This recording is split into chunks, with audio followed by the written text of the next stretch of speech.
two, one. Welcome back to another episode of ATTalks. I have three amazing guests with me today. My name's Tom. I'm the host. We're going to talk about getting involved in our state, the district, or the national level, advocating for the profession, and just everything that goes along with that. But we have three awesome people. We have Paul, we have Mark, and we have Jason. If you could just take a moment or two to introduce who you are, where you practice, how long you've been practicing, and then any type of experience you've had with working with your state, district, or national level, I would appreciate it. Who's going first? Anybody? You want to go, Mark? Mark's going first. Oh, all right. My name is Mark Dianza. I live in Las Vegas, and I've been licensed since 2006 when San Diego State moved to Las Vegas after I graduated from San Diego State.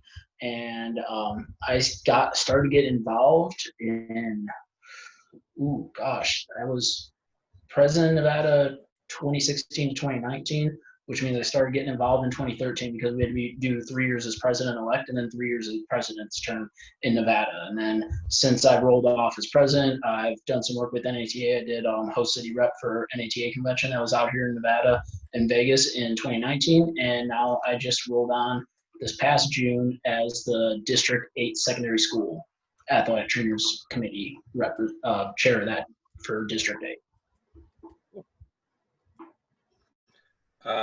I guess I'll go next.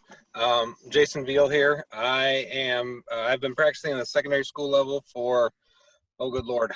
This is, I think, the start of year 19. I originally started out in Illinois. I'm currently in the Quad Cities area in Iowa, and I've been at this current school I'm at. This is starting year 13 there. I am the current president of the Iowa Athletic Trainer Society. I started out as a secretary for IATS, and that was probably 2016, I believe, because I did that for 2 years, and then we do 2 years as president-elect, and then this past March I took over as president. So I am the director of athletic training services for the physical therapy group that I work for. We have currently about 20 contracts, mainly at the high school level. We do have two athletic trainers that we supply to smaller colleges. I guess they're going to say the old guy for last. Paul Rupp. I've been certified since 1994. I got my undergrad at East Stroudsburg in Pennsylvania, my master's at Syracuse. I then worked at St. John's University in Jamaica, Queens. And then we moved down to Northern Virginia, where I've been at Oakton High School this is the start of my 21st year. We came down in 2000, 2001. 2003, I became the secondary school committee chair to the VATA, Virginia Athletic Trainers Association. And with that, I became a member of the Virginia High School League Sports Medicine Advisory Committee. And while I'm there, I am a fan of wrestling, so I'm on the Wrestling Rules Committee and teach a lot of the back then I was helping another athletic trainer teach the wrestling weight control program throughout the state. He's retired the past 4 years. I've been doing that by myself. In 2020,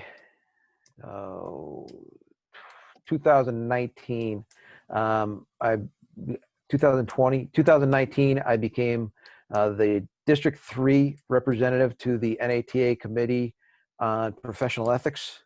And I am currently also on the VATA Government Affairs Committee. And I will say I'm not very active in that because government is confusing. And to understand all the rules and regulations and when you open your law and when you don't, it'll make your head spin. So I'm kind of treading lightly in there, just trying to learn the way and support the program however I can. Now, all three of you have been performing this volunteer and doing these services for multiple years. How did you start? How did you get into it? Was it easy to get into? Was it difficult to get into? Just like, what was the process like? I guess I'll go ahead. Mine was actually kind of casual off the cuff. About probably 6 years ago at our District 5 meeting in Omaha, at that time I knew our current IATS president and president-elect and past president Two of them were two of them had worked at and or were graduates of my undergraduate school here in Iowa Central College. And they kind of said, hey, we need a secretary.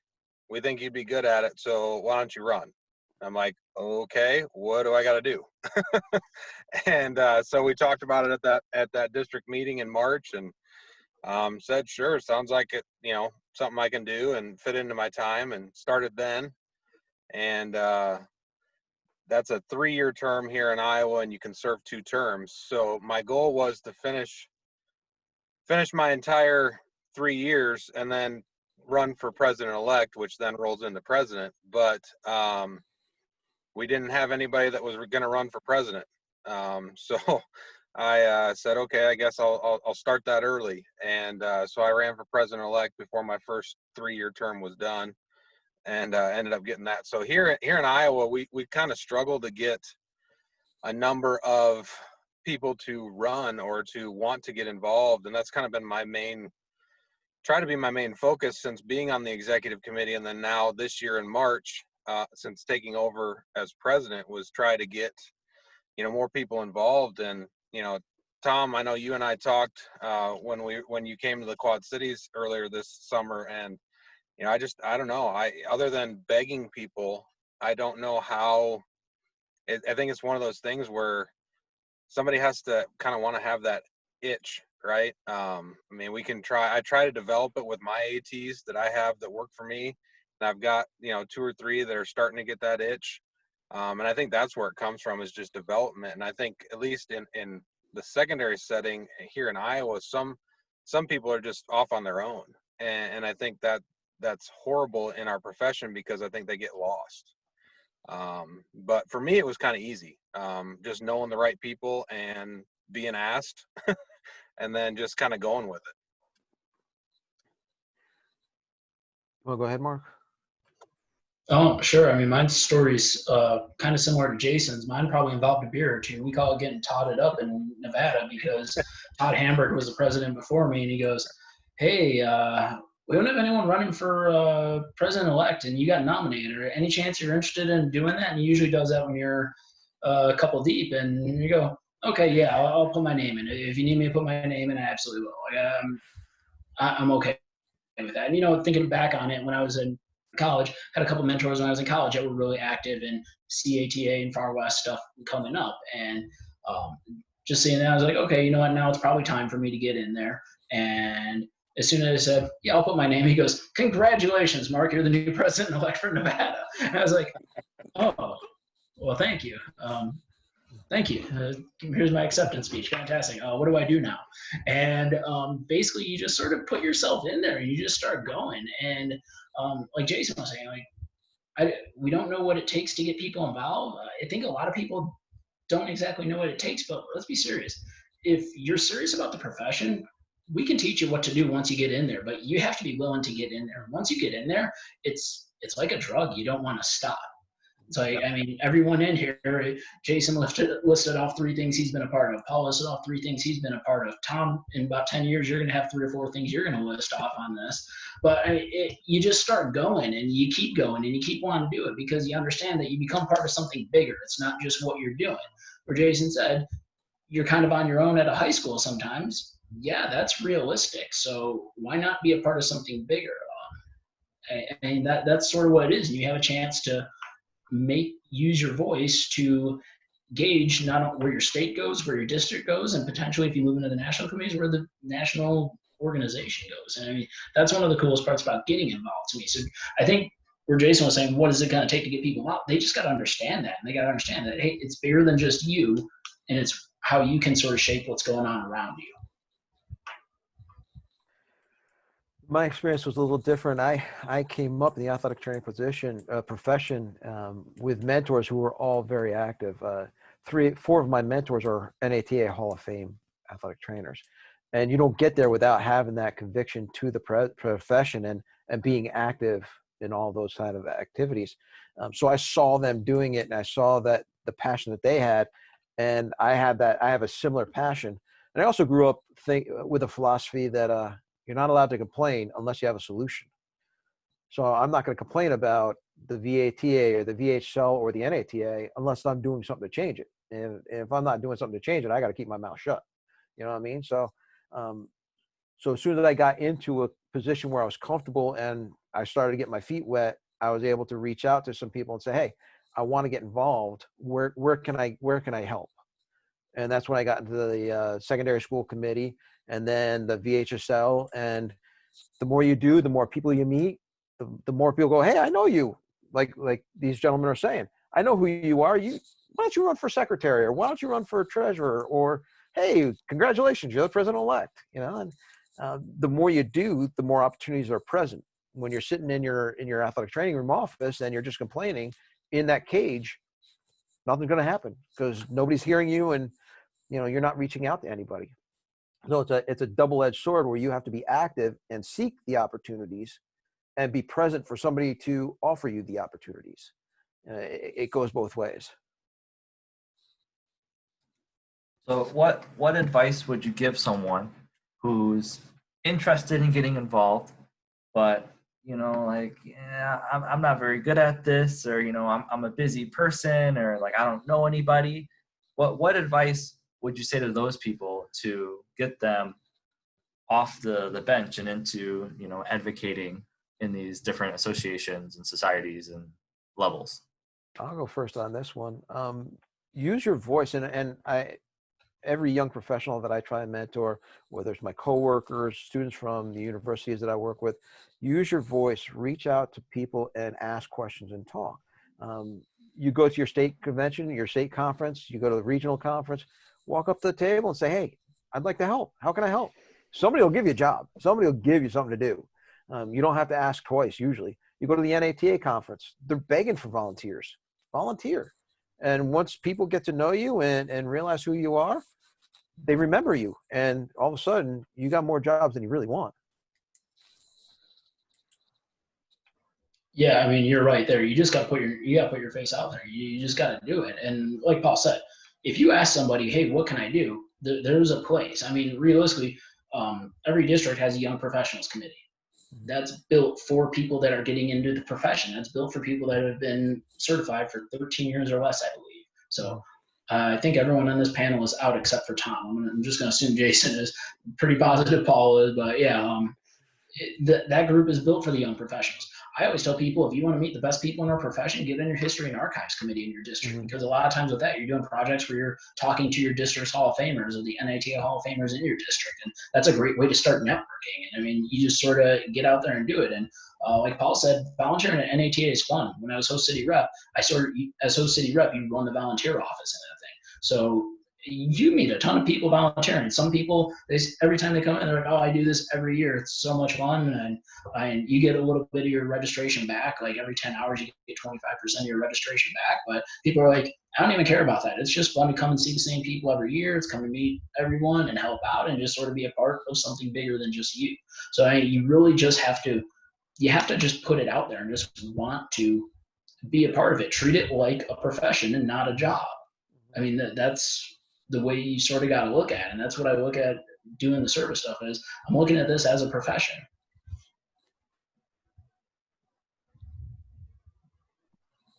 Now my question is Jason still here with us? Or did he freeze up and we lose him? I was going to say, man, he is really still. Yeah, I know, like he does not blink.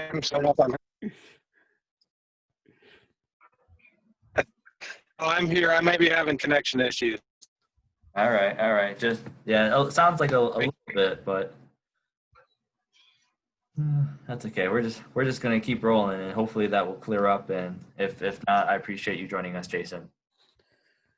But one thing I would say is that so I'm 26. I've been doing this for 4 years, and when I was an undergrad, I would go to the Illinois Association and the GLADA District 4, and there's a lot of people there you don't know. And if you're on the more introverted side, it's hard to just go up to people and be like, "Hey, I'm so-and-so, like I'm just getting started." And I find that you don't have to be afraid of introducing yourself to people, because I've never introduced myself to like a bad or a mean athletic trainer at any of these states or district or even national. you recognize someone, you're like, oh, I'm a big fan and I know who you are, or maybe, I've seen you do this, and they're just like, oh, and they're super nice. So just go out there and just talk to them. Like, it's not going to hurt. You're going to be scared, but that's okay. One of the other things I would suggest is think about how you get your CEUs. If you're just downloading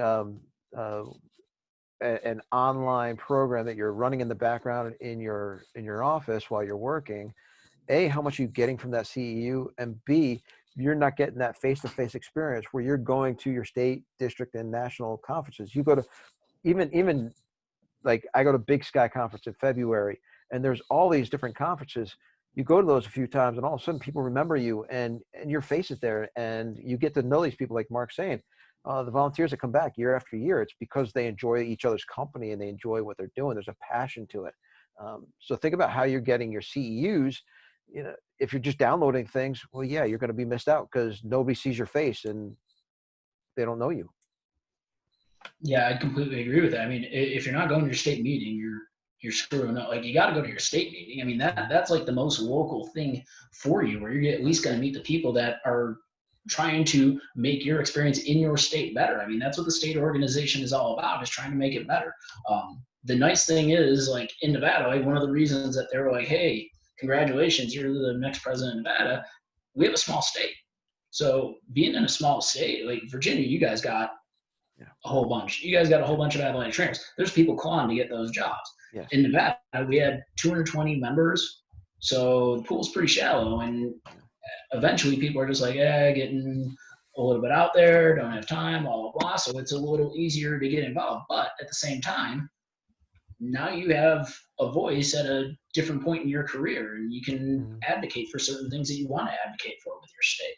And I mean, it's all about having your voice, and it's all about just sort of taking ownership of the things that you're doing in your state. And if you're not going to a state meeting, you're messing up, because that's the group that's designed for you locally. So, I mean, you gotta want to improve your situation locally, I would hope. I know Tom wants to improve his situation locally. He wants to get that Northwest Indiana on point and get everyone on board. And you've been doing a good job talking about it, and I encourage that and I applaud it. Well, it's a process. It takes time, and you just have to be consistent, and you just have to keep getting after it. And, absolutely. There's a lot of amazing people, and they're not doing anything special. It's that they're consistent and they know what they want, so they just keep getting after it. And over time, that builds something amazing. But that's just all right. So what other fun facts, like benefits besides meeting a lot of people, have you felt like you've gotten from being in these volunteer positions, from helping the state, the district, the national level? What are some other things out there that are benefits to you? I think you get a deeper understanding of how much. I'll go ahead.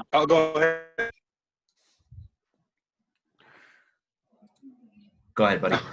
I was going to say, I think I'm back on here. Go ahead. If you don't, I think it's helping the profession out is a big thing. Being able to, push the profession forward and to help everybody else out is a huge aspect for me and a huge benefit. And then also getting to know everybody, right? Like, getting to know people in the far reaches of your state.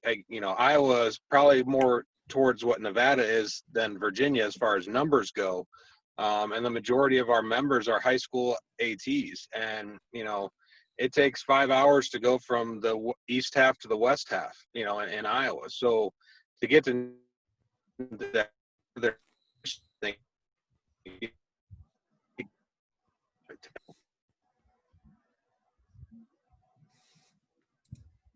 I think we lost Jason again, man. He's so full of like all this great information, and the connection is just connection's killing us, because you were on a roll there and then it froze you, and now you're muted.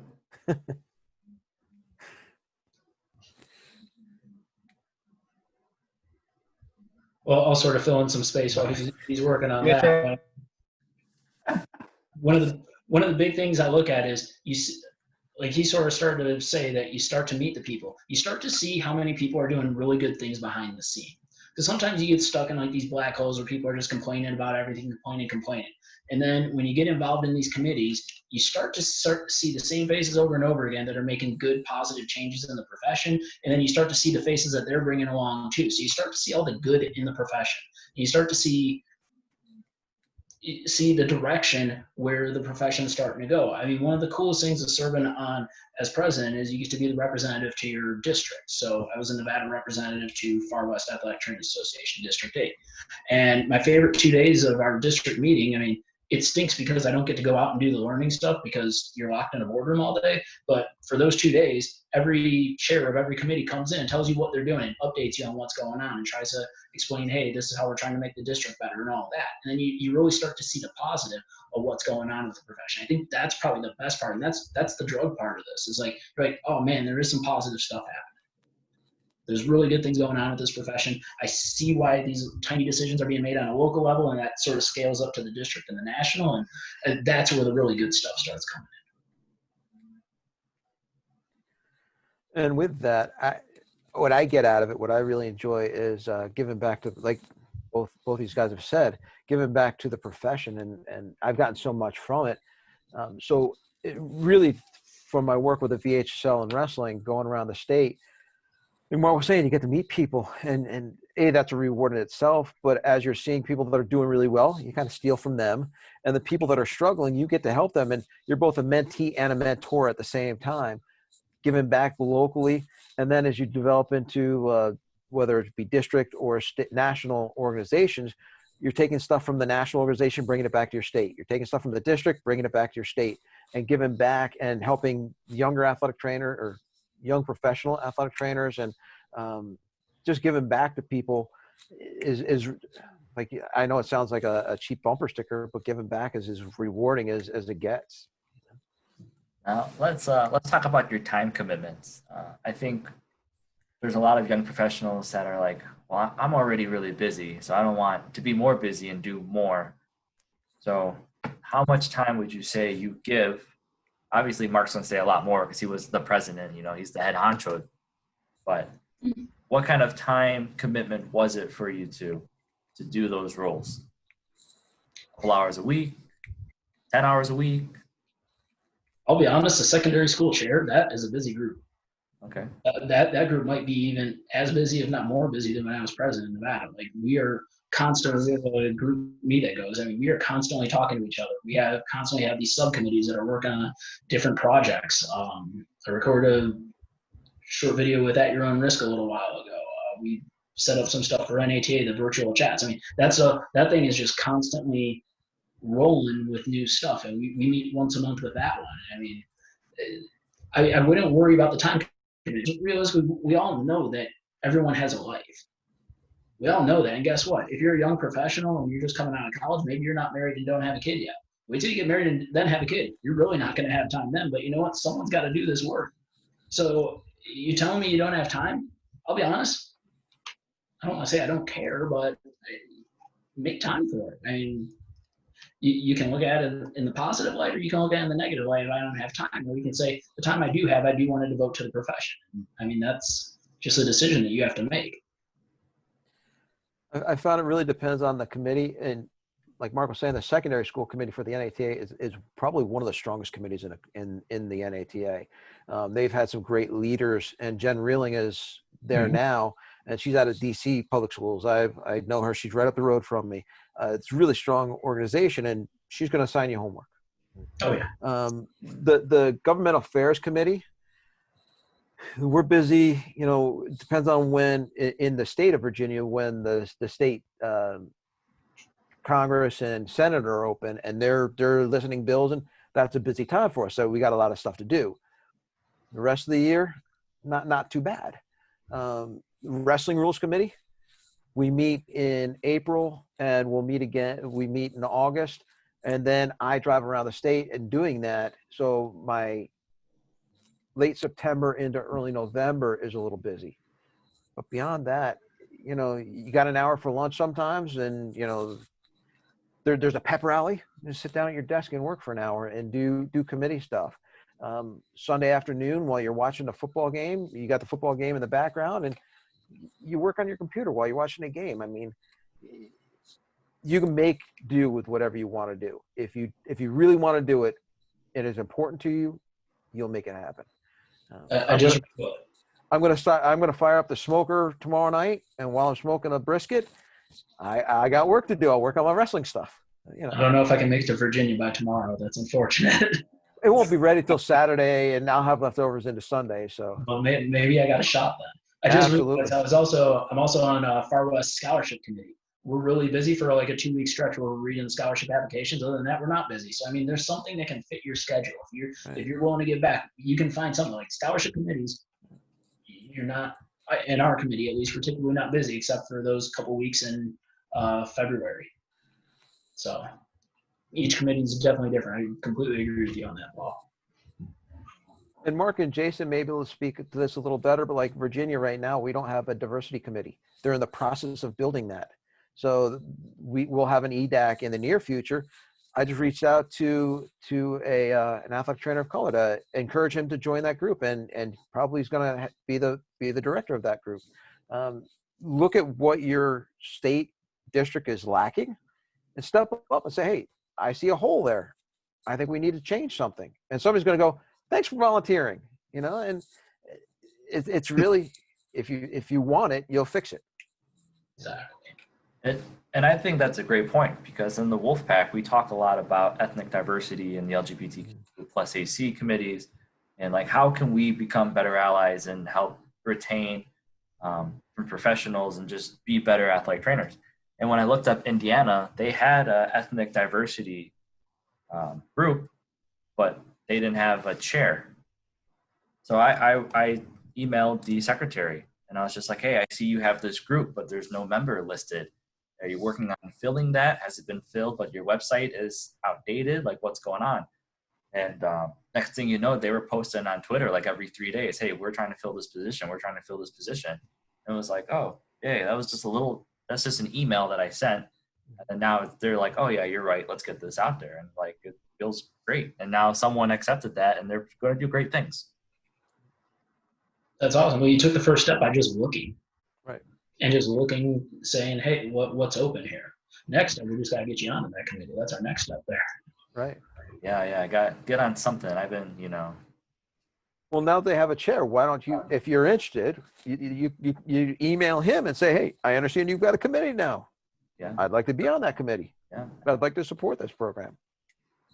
Yeah, don't be afraid to just start, emailing these people, or if you have them on Twitter, send them a direct. See, if I just volunteered you for that, that's how it happens. Yeah. You caught that, Mark, didn't you? I know we're in different states and different districts, but yes, I would love to accept that Indiana position. You like how I subtly slid that in there? Yeah, huh? that was nice. That was 30 years of experience. That was smooth. Jason, is there anything you want to add to? I know there's a few times you tried to talk and we lost some connectivity. Yeah. Is there anything you want to talk about with advocating for the profession and getting involved? Again, it's just, I get tired of the people who, complain, and I don't know if you talked about this, and don't want to do anything. I mean, the only way things get better is by getting involved. And honestly, I think Mark said it earlier, is getting involved at the state level. The state level is where you make the changes. Where you get involved, get involved with governmental affairs and start off just being on the committee, or with ethnic diversity. I feel awful here in Iowa. We don't have an EDAC, but District 5 EDAC chair is from Iowa. Like, I don't know how that slipped through. But I just get involved, and it's all about knowing somebody. Tom, you said, you saw that a committee was there and didn't have a chair. Sometimes that's all it takes. And a lot of times, as the other guys have said, it doesn't take a whole lot of time if you just get involved somewhere, and once you're involved, hang on, because it'll be a roller coaster of about 40 years of being involved, but start young, start doing something small. And I guess that's where I would say start off small, start off with one committee. If you do a good job, again, hold on, because us state presidents, we're going to start moving you into different areas. So I guess that would be all I would add. Yeah, Tom, your district is massive. We are. You Yeah. guys Well, are. that's why we're splitting. Yeah, that's why you're splitting. You'll be on the D4 side, correct? I'll be on the D4. Yes, I'm on the Craig Bull side. Yeah, so I mean, you have a deep state, but And, as is, just start emailing a committee chair that you're interested in helping out. Be like, hey, how can I help you? What can I do to get out there? And if they don't email you back, email them again, and just keep throwing it out there. Someone will get back to you, and someone will get you involved, and then that's just where you start. And as Jason said, a 40-year career of being involved somewhere, doing something. Yeah, and I don't know if you guys talked about it too, but going to the state meetings, I think is huge. Everybody starts looking, oh, what's this free CEU? What's this? Look, it costs money to get involved, and if go to your state meeting, get involved that way. Come to the meeting. That's how you meet the, for lack of a better phrase, movers and shakers or whatever you want to call us. I mean, still don't think I'm a mover and shaker, but I mean, that's how you get involved is go to the state meetings. That's where the profession gets better. and one thing I've noticed being a young professional or career starter is that people, they want to go to the topics that they enjoy, but when it's like 3, 4, 5, 6 o'clock and it's the business hour and you have all of your leaders there, well, no one goes to that. Well, why not? Don't you want to know what's going on in your state? Don't you want to say, hey, this is who I am? Like, nice to meet you guys, nice to see you guys.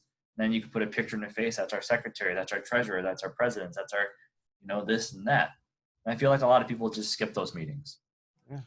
Now that you say that, that's kind of interesting. A lot of people skip the business meeting. I don't understand that. That's the stuff that's truly matters to you if you actually sit there and listen to it, because that's what's going on with your career. I mean, all the education stuff, the education stuff is fantastic. There's some great people putting on great talks all the time. But if you're missing the business meeting, like, what's our treasury account looking like? The business meeting, they go over what each individual chair is doing. All the chairs are there, and they're, at least at ours, they're there and they're up there for a couple minutes talking. D8, we always do a social right after. Yeah. Yep. Usually the managing board gets a ticket to hand to you to do whatever you please with, and go talk to those guys. Like that's where the people that are doing things in the profession are hanging out, is at those business meetings and the state. Like, yeah, you got to get to those things. I don't know what I can add to that. That's kind of brilliant right there, because that's the truth. Yeah. I don't know how you guys are, but how many times do we have to look at bylaw changes and change them from, instead of a percentage of the members to a percentage of those voting, right? Like, I mean, I don't know how many bylaw changes votes we've had in both D5 and in Iowa where the total vote was like 13-0. Right. I mean, that's just awful. That's the same 10 to 12 people making the choices for your profession. So again, get involved, go to those meetings. And then when you're at the meeting, as Mark was saying, go to the business meeting. We actually had to change our bylaws for presidency. We had to change from a president-elect to a vice president position recently, because if you signed up as president-elect, it was a 6-year commitment, and Nevada's kind of transient, and people were scared to commit for 6 years. I was dumb enough to do it, but like I said, it was the best dumb mistake I ever made, because I couldn't be happier with the time I spent as president-elect and president. But we actually had to change our bylaws, so now we have it switched up where we have a vice president is completely separate and offset from being a president. So just getting people, it's crazy that we couldn't get, we literally could not get someone to fill in president-elect after my term. We had a president-elect that became president, and we had nothing after that. So we're actually in the process of electing a new vice president here pretty soon. I mean, you see the apathy throughout the profession. This year during a COVID, when everybody's locked down, and Kathy and Katie were on Twitter and every other opportunity to meet the public. 22% of the 22 or 26% of the population voted. I think 24.8 or 9. Yeah. And it was easy. You got an email and you clicked on it. I mean, it could have been any easier to vote. I mean, if you want something done, you got to do something. You can't just sit back and let other people do it and then complain about it. And not only was it easy to vote, I did not get the link. So I sent an email out, and the next day they said, oh, here's your link. Go ahead and vote. That's how easy it was. I'm glad you wanted to have your voice heard. Like Yeah. that's what the process is all about. And I mean, we had two phenomenal candidates for that. Yeah. We, Yeah. we were in good hands either way. So I mean, we're in a really good spot right now. But I mean, yeah, they definitely put themselves out there everywhere they possibly could because they care, and you could tell that those two women care about what's going on and where the future of this profession goes, and they wanted to have a voice in it. And that's I would hope everyone would want to have a voice in where we go, and that's what getting involved is all about: is putting your voice out there so that you can stamp the profession a little bit. All right, we have 1 minute left, so closing remarks. Anybody want anything to say? Use your mentors, people that you grew up in the profession with. Reach out to them, ask them to help introduce you to people. How'd they get into where they are, and ask. Put out your voice and use it. Yeah, don't be afraid. Like 6 months ago, I didn't know Paul, I didn't know Jason, I didn't know Mark, and now we talk all the time, and that allows us to share ideas, to share knowledge, to just vent. So it's like just build that network up. Everyone's really friendly. Don't be afraid that, oh, that's so and so, or that, oh, I recognize that name. No, just say, hey, this is who I am, and then they'll be like, oh, super nice to talk to you. That's the kind of people we are. That's the profession that we are. We help people. But thank you, all three of you, Yep. for coming on. I appreciate it. Have a great Thursday night, and have a good weekend. And good luck with your sports situations and life and whatnot. But thank you for. Thank you very much, Tom.